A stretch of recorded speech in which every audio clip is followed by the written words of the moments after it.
大家好，欢迎收看今天的面具人。先来简单的说一说猫神的事儿啊。猫神停更了5天了，但是面具人我发现这中间有一个怪象啊，就是各种营销小号都在炒猫神的事儿，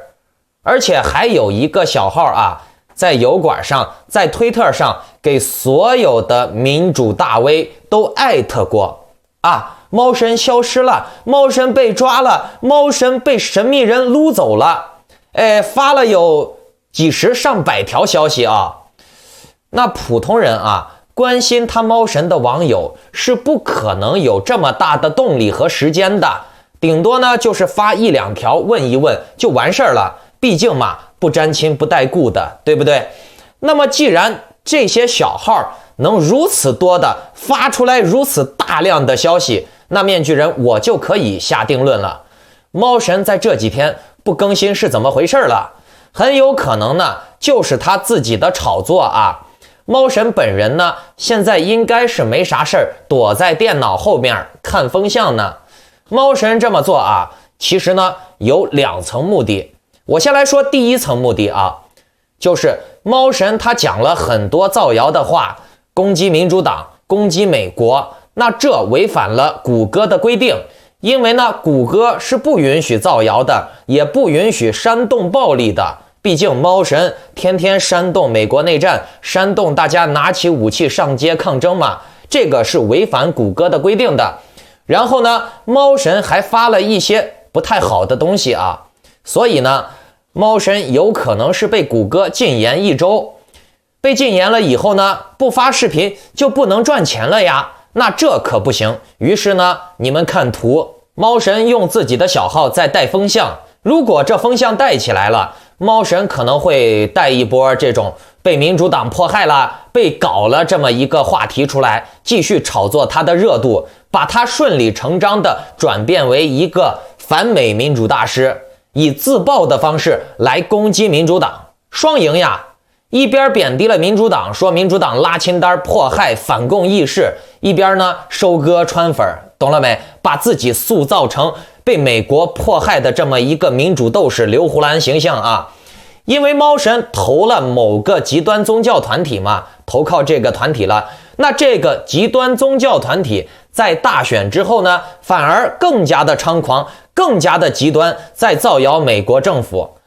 煽动美国民族分裂，制造人民对立，甚至说白宫是假的，拜登的就职典礼是假的。面具人我就想说，你当全世界那么多的领导人，包括那个台湾的萧美琴也是假的吗？啊，这些人都是瞎的吗？他们去的白宫不是白宫吗？那猫神如果想要继续吃这碗饭的话，他现在转弯不是不可能的。猫神其实中间也尝试过转弯，但是呢效果都不太好，所以呢他只能一条路走到黑了。那怎么办呢？他就需要一个爆破事件来包装自己，所以呢他就说他被 FBI 抓了，被神秘人撸走了，这是第一种可能性啊，保持自己的热度，让自己被禁言1周以后回来收割川粉，顺便呢给自己升级一下形象，让自己变为被美国被中共都迫害的这种反极权斗士，对不对？那么面具人我要说第2种可能了啊，第2种可能性就是置之死地而后生。猫神为什么要说自己被 FBI 抓走了呢？为什么？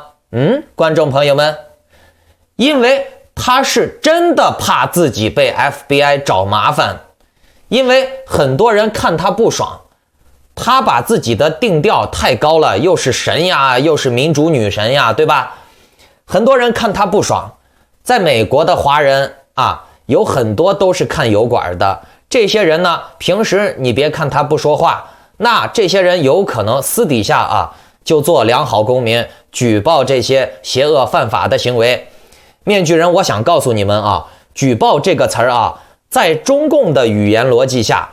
那叫做贬义词，但是呢正常的举报实际上是褒义词，你不要说举报就是文革的行为。那我问你，街上杀人放火了，你举报不？你看见小偷偷东西了，你举报不？别人把你亲妈给勾兑了，你举报不？对不对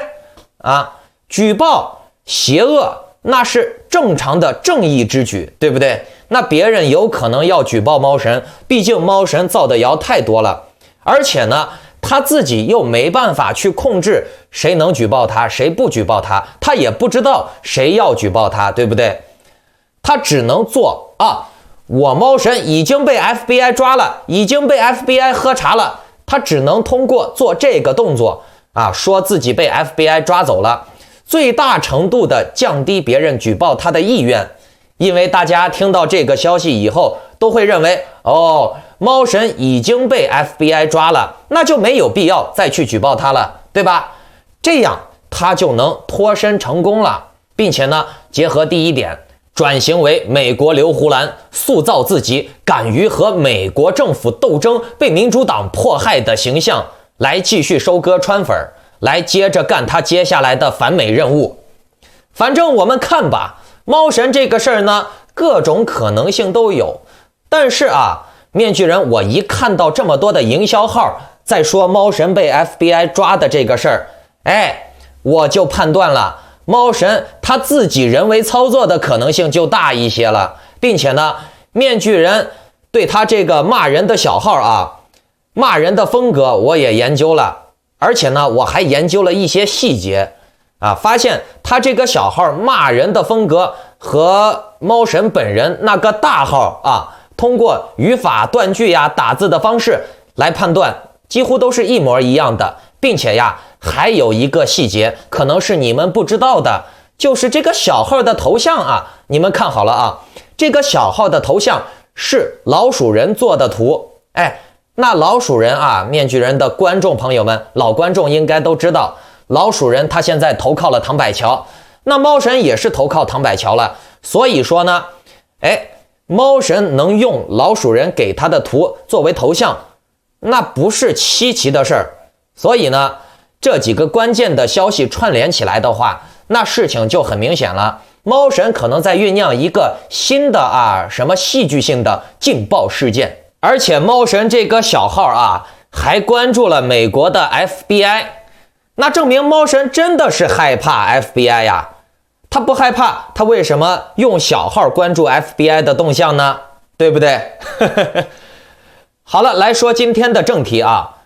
今天咱们来说一说有关钱的事儿今天要讲的事情很重要，希望在座的各位能够耐心的听完。这马上要过年了，过春节了，对吧？那你们记住了，这里有一个好消息，有一个坏消息。好消息就是今年这个年可能是你们能过得最好的一个年，坏消息就是在以后的很长一段时间内，你们再也过不上这么好的年了。为什么呢？先来看一下今天的标题吧。人民币没有了，中共官宣全国数字货币搞试点，喜马拉雅内战，郭文贵和 Sarah 打南北战争，习近平拿下新西兰，反共前线残疾了。今天咱们就讲这3件事儿首先来讲讲最重要的吧，那就是大家最关心的，也是最要命的事儿——数字货币。数字货币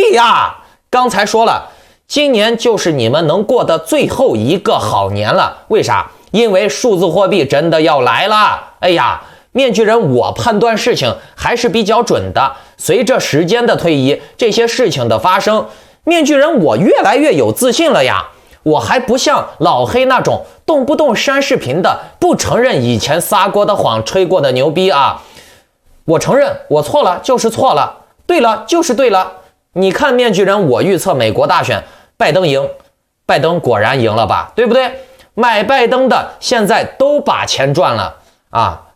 他们都感谢面具人我呢。我没有像这些造谣的人说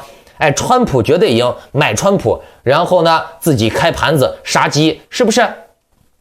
那面具人我也预测了，这个数字货币会在过年前后加快速度推出，甚至是以急速的方式推广到市场。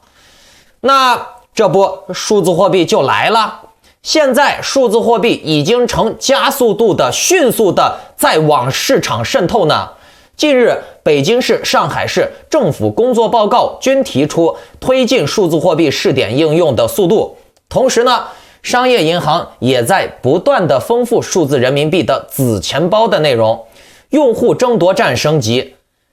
用户争夺战啊！观众朋友们听明白了没？现在已经到了用户争夺战的阶段了。你们明白这意味着什么不？这就意味着数字货币在接下来会以极快的速度渗透到各个商家、银行、支付行业。用户争夺嘛，争夺呀，那就是你争我抢。那为了争夺用户，是不是各方面各行各业的商家都会推出各种各样的优惠活动，以吸引人来用数字货币？那这样就会加快数字货币对老百姓的日常生活的渗透。有业内人士表示，数字人民币已经渐行渐近，预计试点区域将有所拓展，应用场景呢也将得到丰富。1月24日，上海市第15届人民代表大会第5次会议上面指出，推进数字人民币试点。同一天，广东省省长马新瑞做政府工作报告时表示，支持深圳打造数字货币创新试验区。1月23日，北京市市长陈吉宁做政府工作报告时明确提出，今年北京市将加快金融科技与专业服务创新示范区建设，推进数字货币试点应用。数字人民币被频频提及，表明数字人民币试点工作在顶层制度、创新实践等方面已具备充分优势。它不仅仅是来自央行的数字货币，更是承载着以金融科技创新带动实体经济发展、经济生态圈发展的历史重任的宝贝。金融科技行业资深分析师表示，目前北京、上海、深圳3地均已开展数字人民币的测试活动。北京于2020年12月底在地铁大兴机场线率先开展数字人民币体验活动，同步推进更多场景试点。上海于2021年1月初在上海同仁医院开展数字人民币的试点测试。看好了啊，医院啊，那你们想，医院啊，那就涉及到了医保各种药品，并且呢，这年头谁去医院看病花费能小呀，对不对？就是普通的感冒发烧也要花至少700-800块钱吧。实际上呢，在医院搞数字货币的试点，那渗透能力是相当的强的。看病少说几百块钱，多了几万、几十万都有，对不对？甚至还有上百万的。所以呢，你说在医院搞数字货币，那能渗透多少人呀？是不是？并且能渗透多大的金额呀？是不是？深圳此前已经在罗湖区、福田区进行过2轮数字货币人民币红包的这个测试啊，公测成绩亮眼。日前呢，龙华区启动了第3轮数字人民币红包测试，面向龙华区商务事业主体中购买社保的春节留深人员。这里是重点啊，华龙区是一个用工密集的地区，也就是说，春节之前因为疫情的爆发，然后呢，很多人不能回去，不让回去，于是呢，就把这些人锁在了华龙区以后，关门打狗，关门用数字货币给你发工资，用数字货币让你消费，那这就可怕了，这就恐怖了啊！这只是刚开始呀。党就有如此多的办法把你锁在一个区里面啊，让你过年不能回家啊，还要劳动，劳动完了以后给你的也不是钱，给你的是数字货币，逼着你用数字货币。那等时间长了以后，党的维稳技术更加成熟了以后，这个大数据更加完善了以后，可咋办呀？如何是好呀？是不是啊？工作不工作，拿多少钱，钱该怎么花，都是由党说的算。你看，在各地政府不断推进数字人民币试点的同时啊，商业银行也在加速推进数字人民币的建设，在搞一个叫做纸钱包的东西啊。所谓的这个纸钱包不对啊，叫做子钱包，你也可以理解成为纸钱包，但是这个纸就是烧的那种死人纸钱，听懂了没啊？没有任何价值啊，这个钱你留在阴间花。这个子钱包就是指的是针对数字人民币的不同细分场景的专用钱包。那说到这儿，可能会有些人觉得没啥嘛，这样细化的支付也不会有什么影响嘛，对吧？好，面具人，我给你举几个例子啊。听完我接下来说的这些话，然后呢，你们再设想一下，所谓的子钱包会对你们真正的钱包有什么样的影响？比如，子钱包可以用在电商消费、会员管理、交通出行、本地生活等这些大类。这些大类之下完了，还可以细分呀，餐厅呀、舞厅呀、理发店呀、服装店之类的。那面具人，我讲到这里，你们有没有听明白些什么呢？那就是数字货币可以通过设定分场景、分机构的去慢慢的转移老百姓的消费方式。那你可以这样想象一下啊，等以后这些餐馆、交通、地铁、服装店、娱乐场所所有的终端全部都打通了数字人民币支付的通道以后，嘿嘿，到时候用不用数字货币支付就由不得你了。到时候怎么支付，商家让不让你用钱，让你用多少钱。比如说你反党了以后，你就不能用这些钱去支付，没有一个商家收你的钱。就算你有钱，你照样要被饿死，因为你被双向冻结了，钱包被冻结了，商家也不收你的钱，懂了没？再比如说你有违章，你有不良言论，那你的数字钱包就会被标记，商家也会标记你，那没有商家收你的钱，你有再多的钱也等于没钱，对不对？数字货币这个玩意儿太强了，共产党可以一键把所有人的财富完完全全的控制住，那这样就可以解决各种各样的经济泡沫的问题。大家有兴趣的可以去研究一下那个数字货币的 APP 啊。最近数字钱包的 APP 进行了多次的更新，很多家银行的子钱包的内容明显更加丰富了。比如中国农业银行和中国建设银行的子钱包目前就支持滴滴出行、京东、哔哩哔哩、善荣商务这4个 APP 的推送。除了上述4者之外，中国工商银行子钱包还支持美团单车、中国邮政储蓄银行与交通银行子钱包，并且呢还支持惊喜 APP 的推送。中国银行新增了对北京地铁出行 APP 易通行的支持。那你们看啊，中共现在拿下了什么地铁的运营呀、小黄车呀、摩拜单车呀、支付宝呀、京东呀、拼多多呀、唯品会呀，对不对？在中国不管是公交车、地铁还是说这些网络公司单车公司，全部都是国营的，全部都是归国家管的。之前可能还好听一点，归马云管，归刘强东管，是吧？京东、淘宝。可是呢，你看刘强东被搞倒了，马云被搞倒了，对不对？这些大公司里面的大佬们基本上都被整倒了。看，慢慢的，等这些项目尤其是地铁呀、出租车呀、小黄车呀、外卖呀，以后渐渐的他们都被数字货币的支付方式替代了以后，那他们就没有办法现金支付了。甚至你像小黄车、外卖这些，它本身就不具备现金支付的属性的服务它更加有理由用数字货币了。那么等这些项目都普及了以后，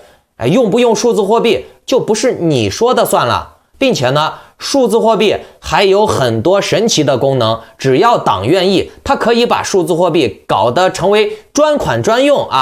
比如报税的钱就是报税的钱，卖房的钱就是卖房的钱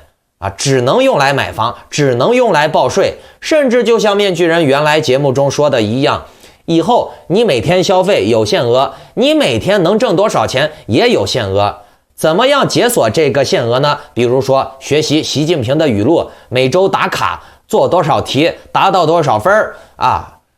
达到了优良的成绩以后，才能解锁更高的消费限额。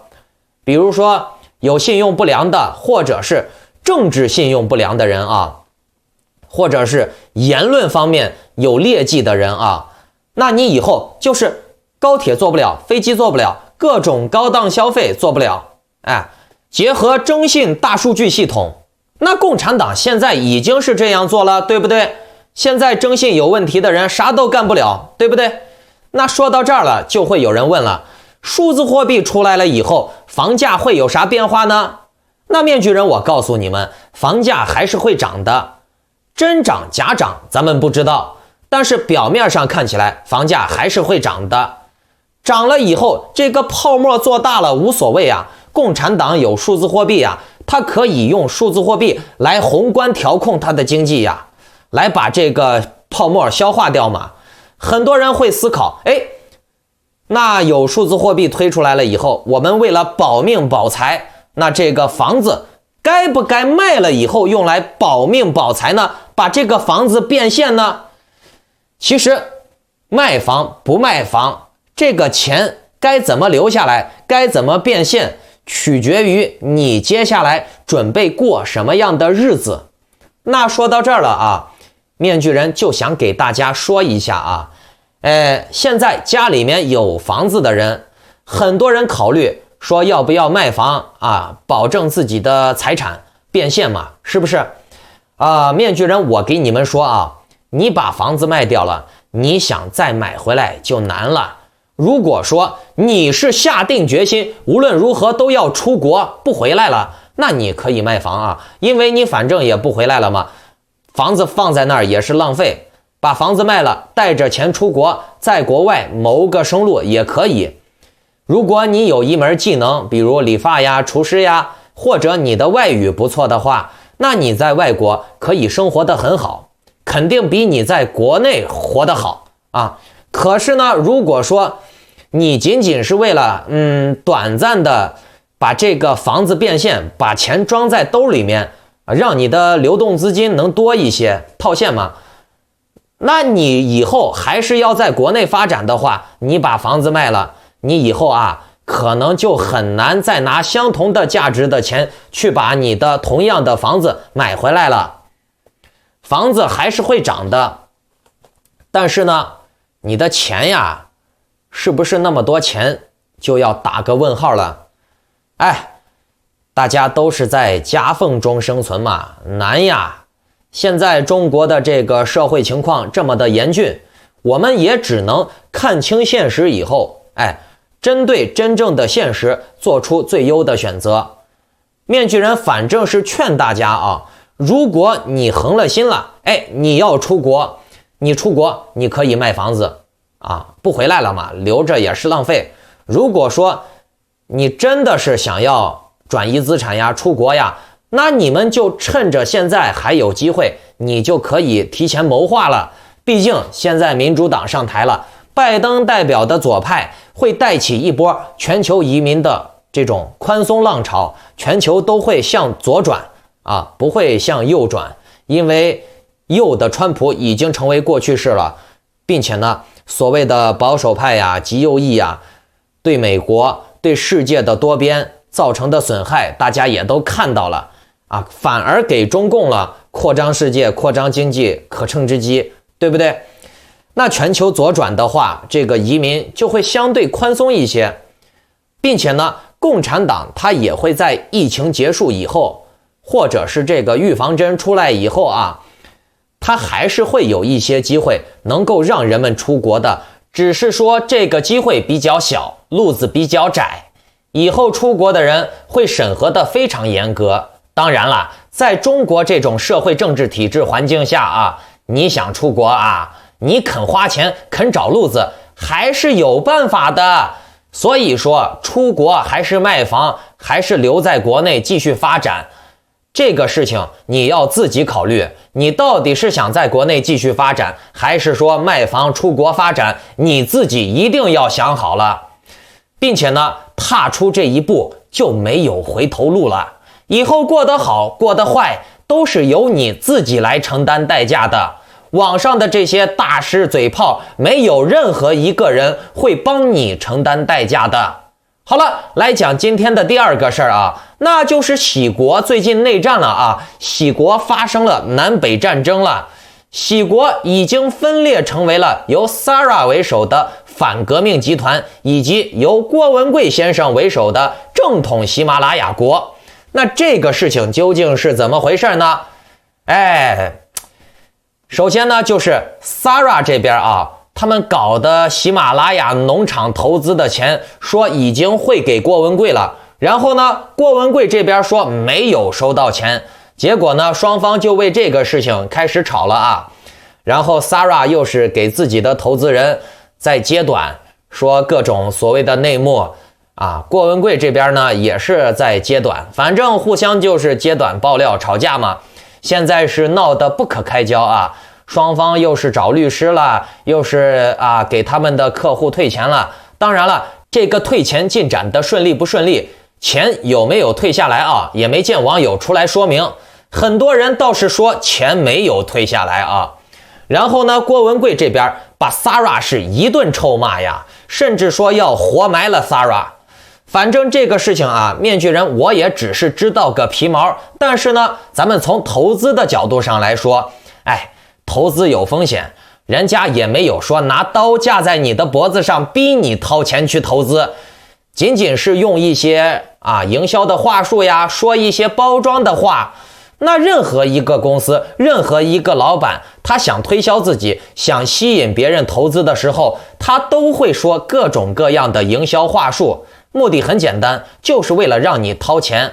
说这个话当中有真有假，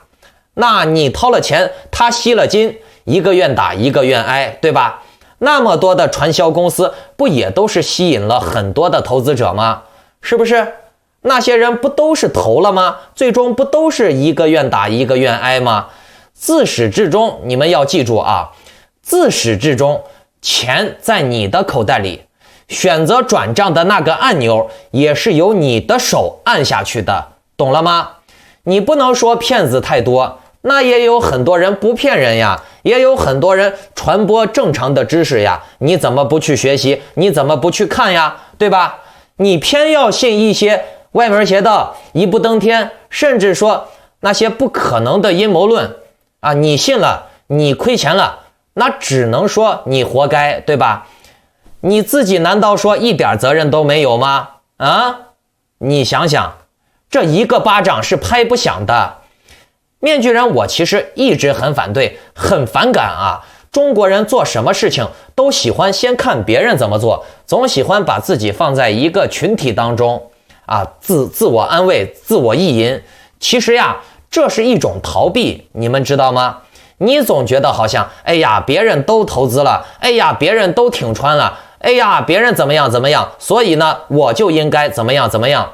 这其实都是你对自己行为能力不自信的开脱，你想要以集体群体来证明你自己行为的正当性。然后呢，你就会误认为群体集体能够帮你分担风险。可是呢，很多人不知道，人在群体之中的时候是不会再进行思考的，他们只会互相参照，他们会忘记自己该做什么，自己该有什么样的思考。人在群体之中时，个人的危机感、责任感就会降低很多，别人做什么他就做什么就对了。可是当人独自一身的时候，一个人呢就会收敛自己的一些东西，就会考虑自己做错事了，没人帮他分担风险，懂了吗？于是呢，群体中的每个人都会互相依赖，互相参照，从而呢，个人能力就会降低。当群体出现问题以后，问题就大了。这就是为什么每次中国人出现灾难了以后都是群体性的灾难几乎每个个体都无法避免。你像文革、大饥荒、大跃进这类荒唐的事儿倒不是面具人我反对群体，或者是我反对团队精神，这个和团队精神还是另外两码事儿团队精神里面的每一个个体强悍了以后，大家都拥有团队精神，那么这个团队会更强。如果说一个团队精神当中的每一个个体都是互相依赖，互相想占对方便宜，那这个团队就是一盘散沙，一击即溃。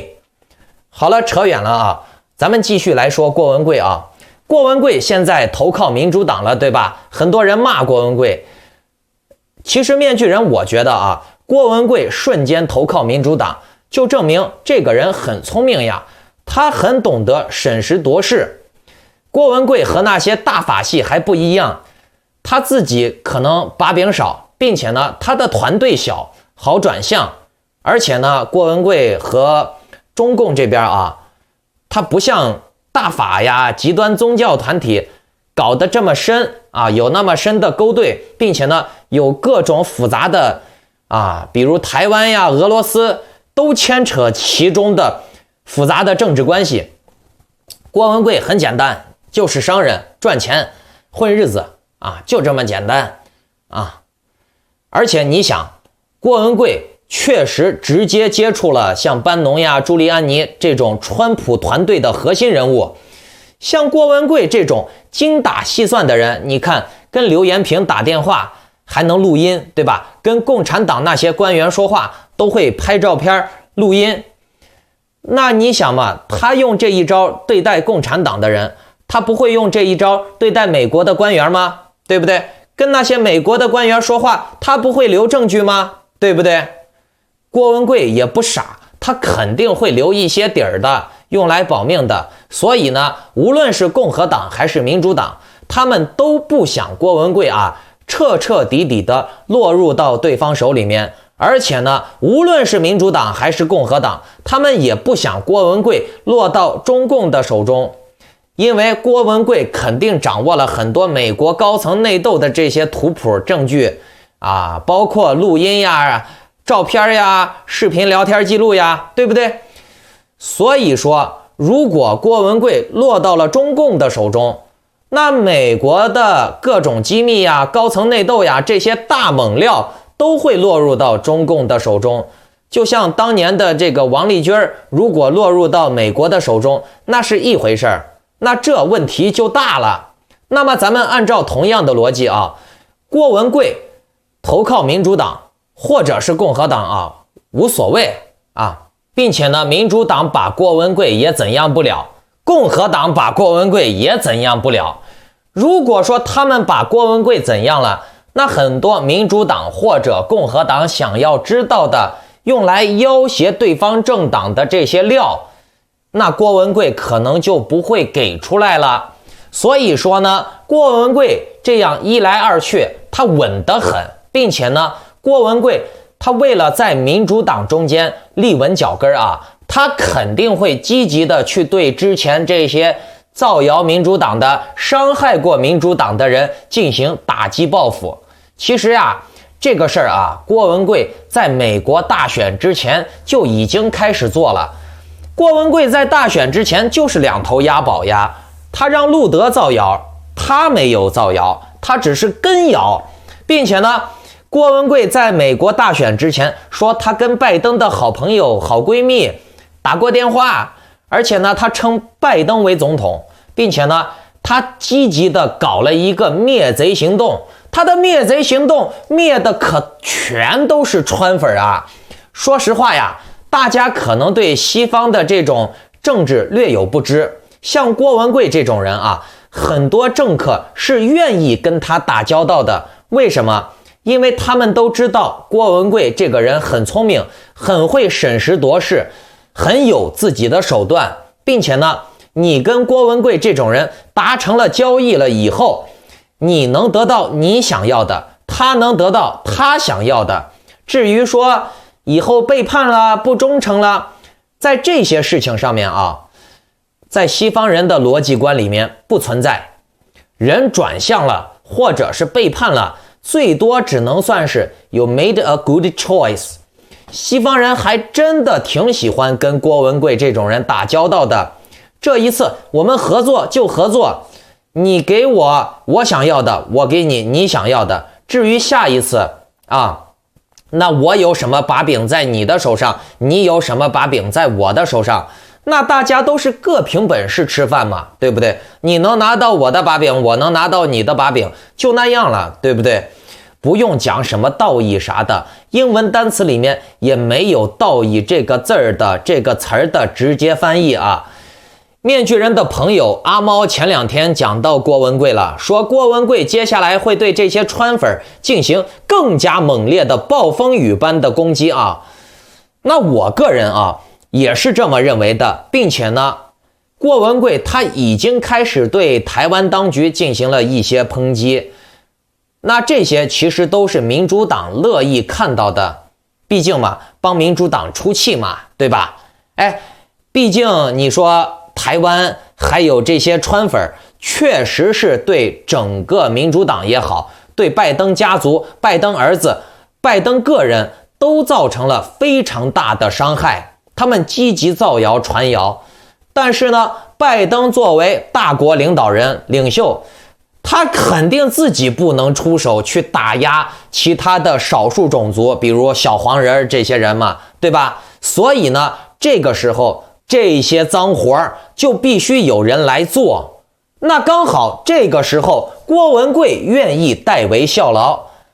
那新的一轮游戏就要开始啦。Why you so serious? 好了，来讲今天最后的一个话题啊，那就是中国和新西兰勾兑加深了。曾经的所谓的反共前线五眼联盟之一的新西兰，扛不住疫情带来的经济压力，向习近平低头了。中国和新西兰签署了双边自贸升级版的协定，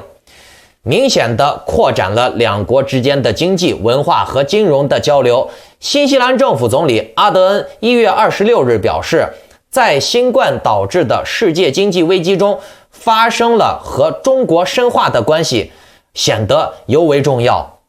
中国继续是我们最重要的贸易伙伴之一。新西兰与中国双方签署自贸协定升级协议的前一天，中国主席习近平在本年度达沃斯世界经济峰会上，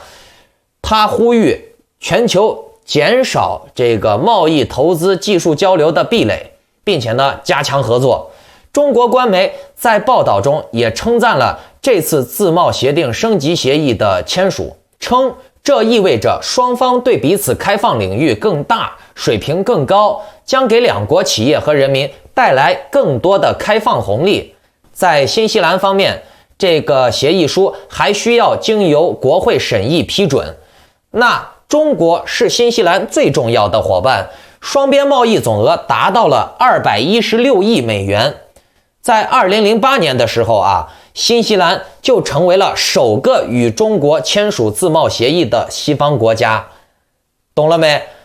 划重点啊，之前大家一直说新西兰是五眼联盟里面最反共的，但是你们也看到了吧，早在2008年的时候，新西兰就已经成为了首个同中国签署自贸协定的国家。与此同时呢，中国与欧盟也达成了中欧投资协定，并且呢，北京也有意向加入全面与进步跨太平洋伙伴关系协定。那说到这儿了，你们真的以为这些西方国家是真反共吗？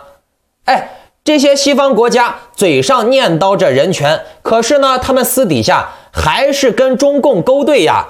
跟中共一块儿搞贸易呀，赚钱呀，对不对？并且呢，他们赚的这些钱，所谓的贸易协定，都是建立在中共高压盘剥国内韭菜、压榨他们的基础之上的。他们吃的都是中国人的人血馒头，拿的都是中国人的廉价劳动力，占的都是中国人的便宜，并且呢，他们就是嘴上口口声声的说一说啊，言论自由啊，自由民主，并没有什么实质性的作用，并没有什么实质性的进展和举措。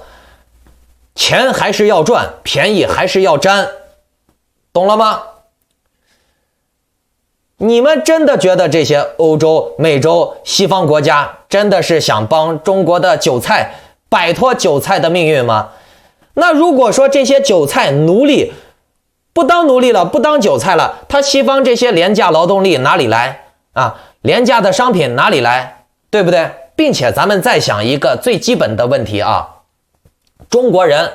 你自己都不愿意做好事儿，你把所有的宝全部都压在了和你连语言都不通的、距离你有108000里远的外国人的身上，这本来就是一种乌托邦。